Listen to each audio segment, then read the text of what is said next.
மைஃபேம் என்ற யூடியூப் சேனலில் வாரம் இனிய வாரம் என்ற நிகழ்ச்சியில் ராசி பலன்கள் என்று சொல்லக்கூடிய வகையிலே தொடர்ந்து நம்முடன் இணைந்து இருக்கக்கூடிய உங்கள் அனைவருக்கும் முதலாவது எனது வணக்கத்தை தெரியப்படுத்திக் கொள்கிறேன்.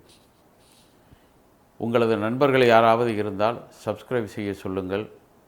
நீங்களும் தொடர்ந்து எங்களுக்கு ஆதரவு கொடுத்து கொண்டு இருக்கிறீர்கள். அந்த வகையிலே எந்த குறையும் இல்லை என்பதை இந்த நேரத்தில் உங்களுக்கு தெரியப்படுத்தி கொண்டு இந்த வார ராசி பலன்கள் எப்படி இருக்கிறது என்று பார்க்கக்கூடிய நேரம் வந்துவிட்டது. 3/8/2025 முதல் ஒரு வாரத்திற்கு உண்டான ராசி பலன்கள் நிகழ்ச்சியாகும். இது ஆகஸ்ட் மாதத்திலே நாம் நுழைந்திருக்கிறோம். வாருங்கள் இந்த வார ராசி பலன்களை பற்றி பார்ப்போம்.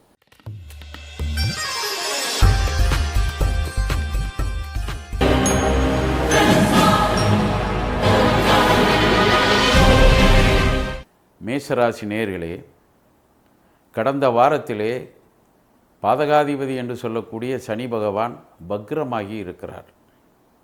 பக்ரமாகி இருந்தால் அவர் 10ஆம் இடத்தில் இருப்பது போல் நீங்கள் நினைத்து கொள்ள வேண்டும். எனவே 10ஆம் இடம் என்பது தொழில் சாணம் அல்லவா?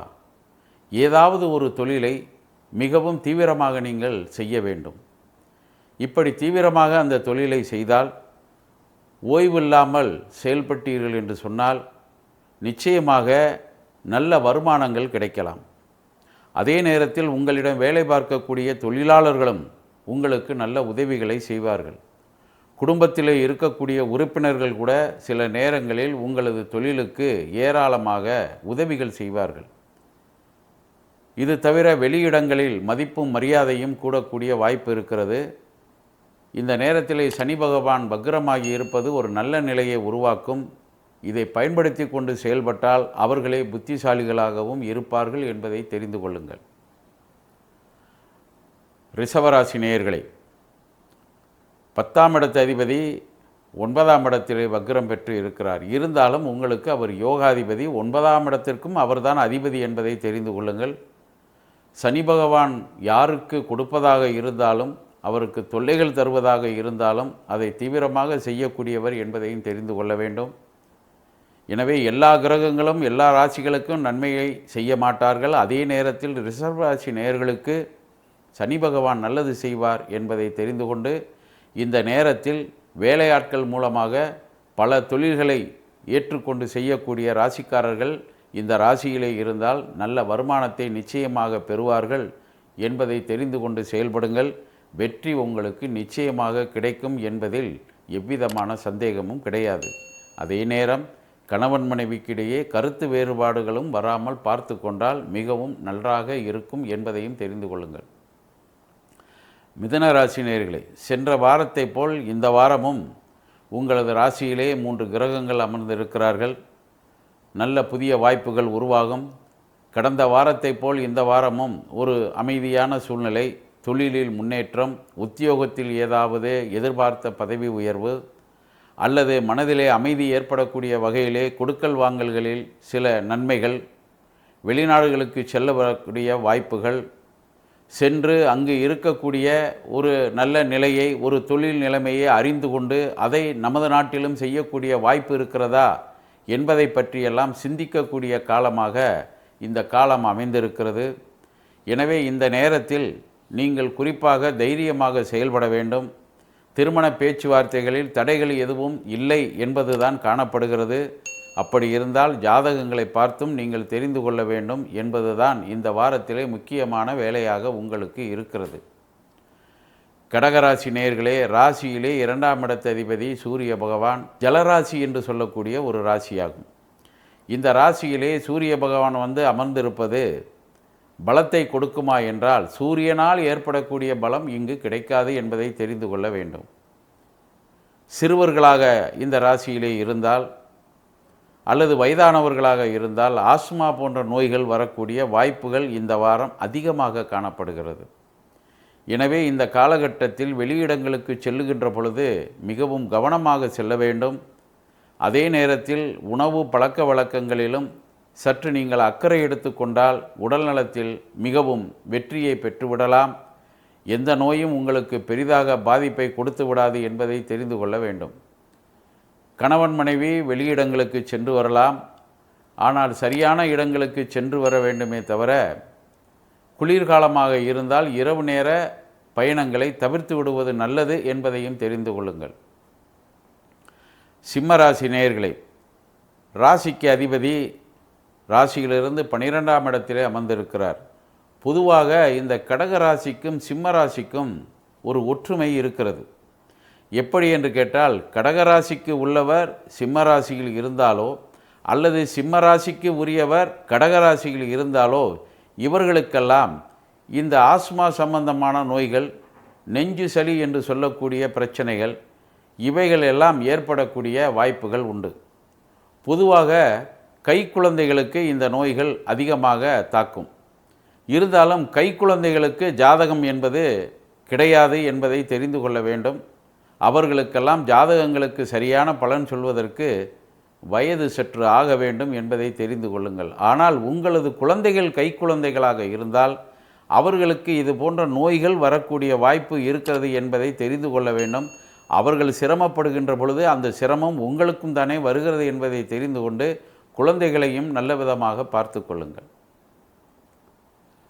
கன்னிராசி நேயர்களே, பொருளாதாரத்தில் ஏற்றத்தாழ்வுகள் ஏற்பட்டு இருந்தாலும் கூட செய்யக்கூடிய தொழிலில் நல்ல முன்னேற்றம் காணப்படுகிறது.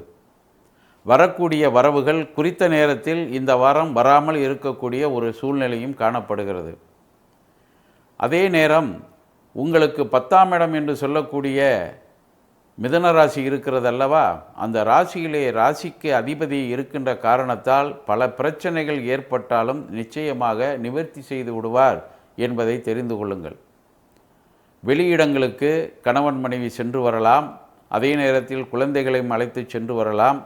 உங்களது குழந்தைகள் யாராவது உத்தியோகம் பார்ப்பவர்கள் இந்த ராசியில் இருந்தாலும் அல்லது நீங்களே கன்னி ராசியாக இருந்தாலும் குடும்பத்தில் உத்தியோகம் பார்க்கின்ற பிள்ளைகள் மூலமாக நல்ல பல வாய்ப்புகளும் சம்பள உயர்வுகளும் கிடைக்கக்கூடிய ஒரு காலமாக இருக்கிறது, தெரிந்து கொள்ளுங்கள்.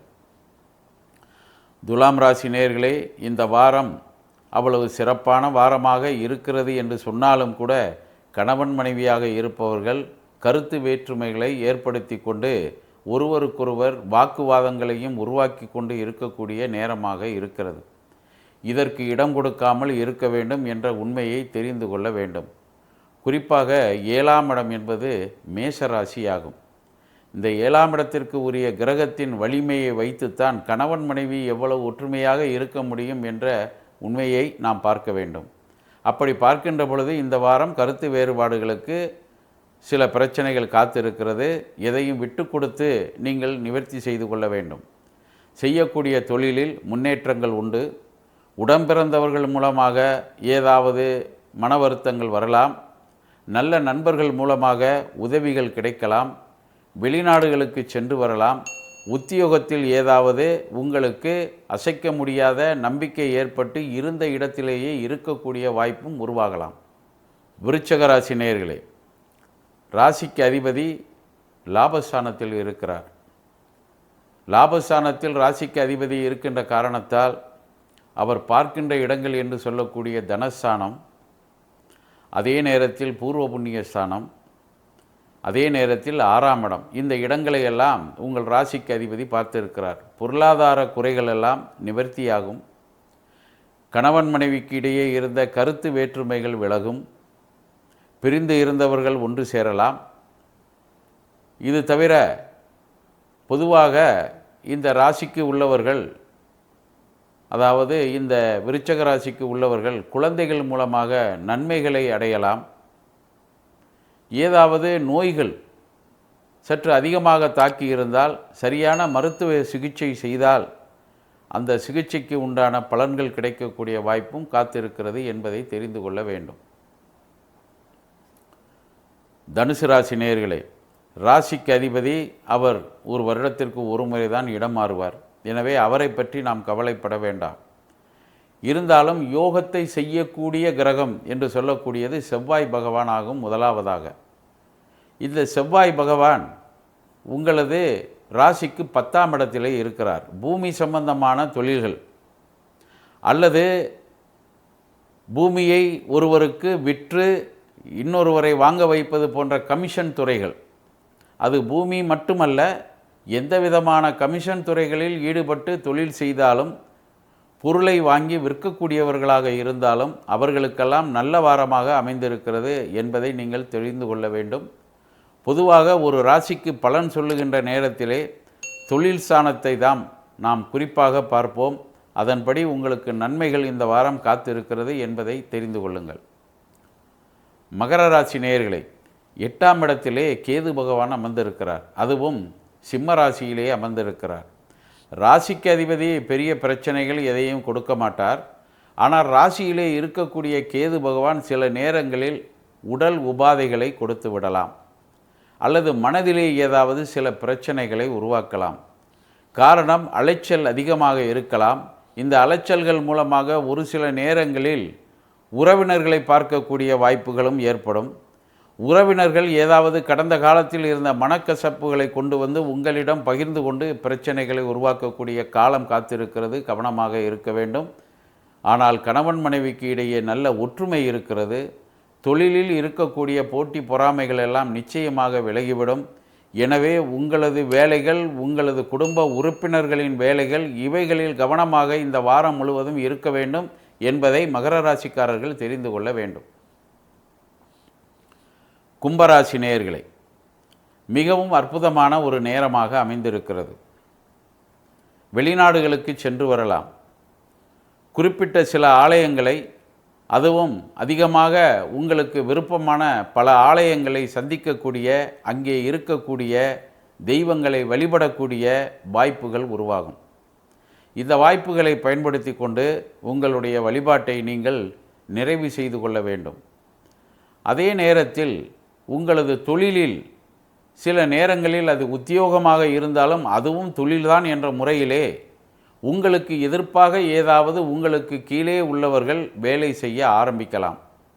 ஆனால் அவர்களிடம் சற்று கவனமாக இருக்க வேண்டும். உங்களுக்கு எல்லா விஷயங்களும் தெரியும். ஆனால் இந்த தெரிந்த விஷயத்தை மற்றவர்களிடம் பகிர்ந்து கொள்ளுகின்ற பொழுதே சற்று கவனமாக இருக்க வேண்டும் என்பதையும் இந்த வாரத்திலே நீங்கள் தெரிந்து கொள்ளலாம் என்பது மிக மிக முக்கியமாக கவனத்தில் கொள்ள வேண்டிய ஒரு விஷயமாக அமைந்திருக்கிறது. மீனராசி நேயர்களே, 8ஆம் இடத்திலே செவ்வாய் பகவான், அவர் 2ஆம் இடத்து அதிபதி. ஆனால் 2ஆம் இடத்து அதிபதி 8ஆம் இடத்தில் இருந்தால் ஒரு சிலருக்கு பண வருவாய்கள் அதிகரிக்கலாம். 8ஆம் இடம் என்பது ஒரு வகையில் அதிர்ஷ்ட ஸ்தானம் என்று சொல்லக்கூடிய இடமாகும். ஆனால் 8ஆம் இடம் என்பது சுக்கிர பகவானின் வீடாகும். சுக்கிர பகவான் பெரும்பாலும் வெள்ளி, வைரம் இது போன்ற ஆபரணங்களுக்கு உள்ள ஒரு கிரகமாகும். தங்கத்திற்கு குரு பகவான், அவர் உங்கள் ராசிக்கு அதிபதி. எனவே தங்கமும் வைரமும் அல்லது தங்கமும் வெள்ளியும் இது போன்ற துறைகளில் முதலீடு செய்து வியாபாரம் செய்யக்கூடியவர்கள் யாராவது இருந்தால் தொழில் சிறப்படையும். அதே நேரத்தில் வசதி வாய்ப்புகள் ஏற்பட்டு இது போன்ற ஆபரணங்கள் ஏதாவது வாங்க வேண்டும் என்று நினைத்தால் அதுவும் வாங்கி கொள்ளக்கூடிய ஒரு காலகட்டம் இந்த மீனராசிக்காரர்களுக்கு இந்த வாரம் அமைந்திருக்கிறது. அதன்படி நீங்கள் நடந்து கொண்டால் நிச்சயமாக உங்களுடைய மனம் அமைதி அடையக்கூடிய ஒரு வகையிலே உங்களது குழந்தைகள் அல்லது கணவர் மூலமாக இந்த உதவிகள் கிடைக்கப்பெற்று மனம் நிம்மதி அடையலாம் என்பதை தெரிந்து கொண்டு செயல்படுங்கள் என்று சொல்லிக்கொண்டு மீண்டும் உங்கள் அனைவரையும் அடுத்த வாரத்திலே சந்திக்கும் வரை நன்றி கூறி விடைபெறுகிறேன். வணக்கம்.